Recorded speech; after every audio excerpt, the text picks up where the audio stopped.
आकाशवाणी पटना से प्रस्तुत है समाचार ध्वनि चित्र।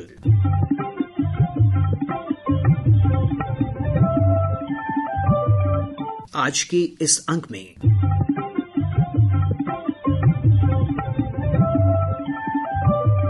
प्रधानमंत्री किसान सम्मान निधि योजना,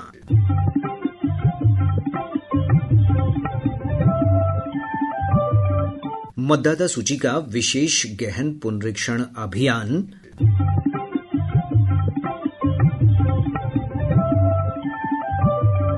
और शिक्षक नियुक्ति में डोमिसाइल नीति लागू।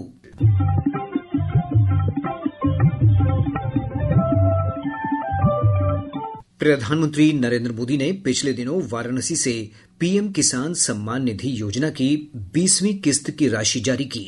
श्री मोदी ने 9 करोड़ 70 लाख से अधिक किसानों के बैंक खातों में 20,500 करोड़ रुपए से अधिक की राशि अंतरित की। बिहार के लगभग 74 लाख किसानों के खातों में योजना की राशि भेजी गई है। इस अवसर पर प्रधानमंत्री ने कहा कि उनकी सरकार ने पिछले 1 दशक में किसानों की हर समस्या के समाधान के लिए पूरी मेहनत से काम किया है।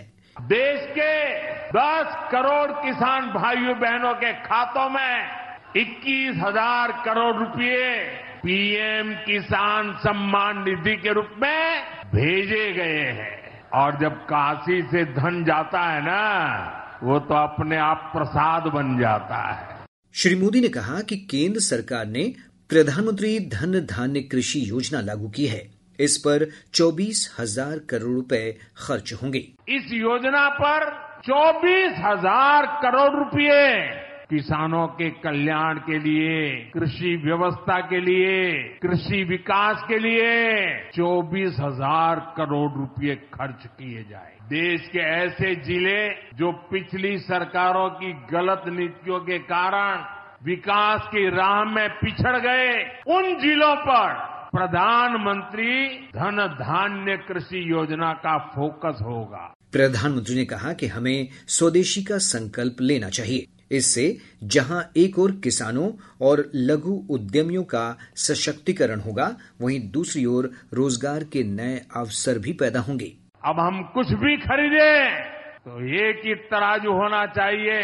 हम उन चीजों को खरीदेंगे जिसे बनाने में किसी न किसी भारतीय का पसीना बहा है, और जो चीज भारत के लोगों द्वारा बनी है, भारत के लोगों के कौशल्य से बनी है, भारत के लोगों के पसीने से बनी है, हमारे लिए वह स्वदेशी है। हमें वोकल फॉर लोकल मंत्र को अपनाना होगा।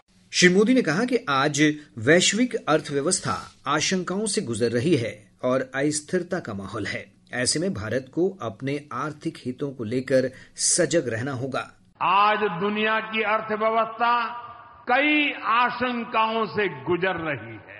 ऐसे में दुनिया के देश अपने अपने हितों पर फोकस कर रहे हैं। भारत भी दुनिया की तीसरी सबसे बड़ी अर्थव्यवस्था बनने जा रहा है। इसलिए भारत को भी अपने आर्थिक हितों को लेकर सजग रहना ही है। पटना में इस अवसर पर आयोजित कार्यक्रम में केंद्रीय कृषि मंत्री शिवराज सिंह चौहान ने कहा कि प्रधानमंत्री नरेंद्र मोदी के आह्वान पर बिहार के किसानों ने देश में बनी वस्तुओं के उपयोग का संकल्प लिया है, जो काफी सराहनीय है। पटना में किसानों ने एक संकल्प लिया है, वो चीज जो हमारे यहाँ बनती है, हमारे आसपास बनती है, हमारे लोग बनाते हैं या जो हमारे देश में बनती, उसी को खरीदेंगे। प्रधानमंत्री जी ने स्वदेशी वस्तु ही खरीदें ये आह्वान किया। किसानों ने संकल्प लिया है कि हम देश में बनी वस्तुओं का ही उपयोग करेंगे। बहनों ने भी यह संकल्प लिया कि हम अपने भाइयों की कलाई पर अपने देश में अपने आसपास बनी राखी ही बांधेंगे। अगर अपने देश में ही बने सामान का उपयोग करने लगे तो मैं ये मानता हूं कि अर्थव्यवस्था को भी बहुत गति मिलेगी। निर्वाचन आयोग ने मतदाता सूची के विशेष गहन पुनरीक्षण अभियान के दूसरे चरण के तहत निर्वाचन सूची के प्रारूप का प्रकाशन कर दिया है। मतदाता सूची की भौतिक और डिजिटल प्रति सभी मान्यता प्राप्त राजनीतिक दलों को भी उपलब्ध करा दी गई है। एक रिपोर्ट। प्रारूप सूची के अनुसार राज्य में अभी 7,24,05,756 मतदाता हैं। 65,62,000 से अधिक मतदाताओं के नाम काटे गए हैं। अभियान के दौरान 22,34,000 मतदाता मृत पाए गए हैं, जबकि 36,28,000 से अधिक मतदाता अस्थायी रूप से दूसरी जगह स्थानांतरित हो गए। वहीं 7 लाख से अधिक मतदाताओं के नाम एक से अधिक विधानसभा क्षेत्रों में दर्ज पाए गए। सबसे अधिक पटना जिले में 3,95,500 मतदाताओं के नाम काटे गए हैं। वहीं सबसे कम शेखपुरा जिले में 26,256 मतदाताओं के नाम काटे गए हैं। निर्वाचन आयोग ने कहा है कि मतदाता और राजनीतिक दल वोटर लिस्ट के प्रारूप पर 1 सितंबर तक दावा आपत्ति कर सकते हैं। 90,000 बूथ लेवल अधिकारियों को इस कार्य में लगाया गया है। आयोग ने कहा कि दावा आपत्ति के निष्पादन के लिए सभी प्रखंड, सह अंचल कार्यालय तथा शहरी निकाय कार्यालयों में 1 सितंबर तक विशेष कैंप आयोजित किए जा रहे हैं। ये कैंप सप्ताह के 7 दिन पूर्वाह्न 10 बजे से अपराह्न 5 बजे तक संचालित होंगे। आयोग ने कहा कि पात्र नागरिक जिनका नाम किसी कारण से प्रारूप निर्वाचक सूची में शामिल नहीं हो सका है, वे घोषणा पत्र और आवश्यक दस्तावेजों के साथ दावा आपत्ति कर सकते हैं। 25 सितंबर तक दावा आपत्ति से संबंधित विभिन्न आवेदनों की जांच होगी और इनका निष्पादन कर लिया जाएगा। इसके बाद 30 सितंबर को अंतिम मतदाता सूची प्रकाशित की जाएगी। इस सूची के आधार पर ही राज्य में आगामी विधानसभा चुनाव कराए जाएंगे। आकाशवाणी समाचार के लिए पटना से कामिनी ठाकुर। मुख्यमंत्री नीतीश कुमार की घोषणा के अनुरूप राज्य मंत्रिमंडल ने शिक्षक नियुक्ति प्रक्रिया में डोमिसाइल नीति लागू करने के प्रस्ताव को मंजूरी दे दी है। अब शिक्षक नियुक्ति के लिए राज्य के मूल निवासी को प्राथमिकता दी जाएगी।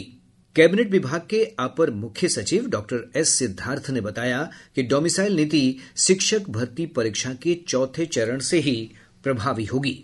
बिहार राज्य विद्यालय अध्यापक नियुक्ति स्थानांतरण अनुशासनिक कार्रवाई एवं सेवा शर्त संशोधन नियमावली 2025 की स्वीकृति दी गई है। इसके तहत राज्य के जो निवासी हैं और साथ ही साथ जिन्होंने राज्य में मैट्रिक या अथवा इंटरमीडिएट परीक्षा उत्तीर्ण की है, उनको प्राथमिकता देने का निर्णय लिया है। और इससे जो राज्य में जो हमारे छात्र छात्राएं पढ़ रहे हैं और यहाँ के मूल निवासी है, उनको शिक्षा विभाग की नौकरियों में TRE4 जो शिक्षा विभाग के टीचरों की बहाली है, इसमें प्राथमिकता होगी।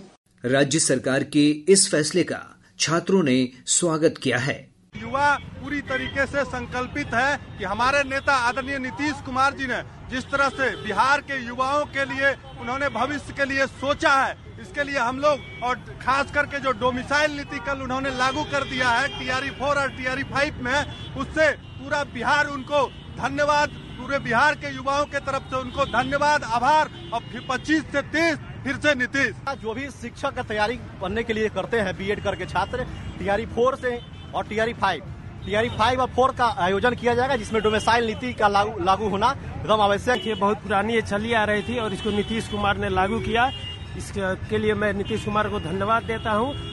इसके साथ ही आज का समाचार ध्वनि चित्र कार्यक्रम संपन्न होता है। यह कार्यक्रम प्रत्येक बुधवार की रात 7:52 पर आकाशवाणी पटना के प्रादेशिक समाचार एकांश द्वारा प्रस्तुत किया जाता है। संपादन अभिषेक दास, वाचन खालिद रशीद, ध्वनियांकन राहुल कुमार और प्रस्तुति कृष्ण कुमार लाल।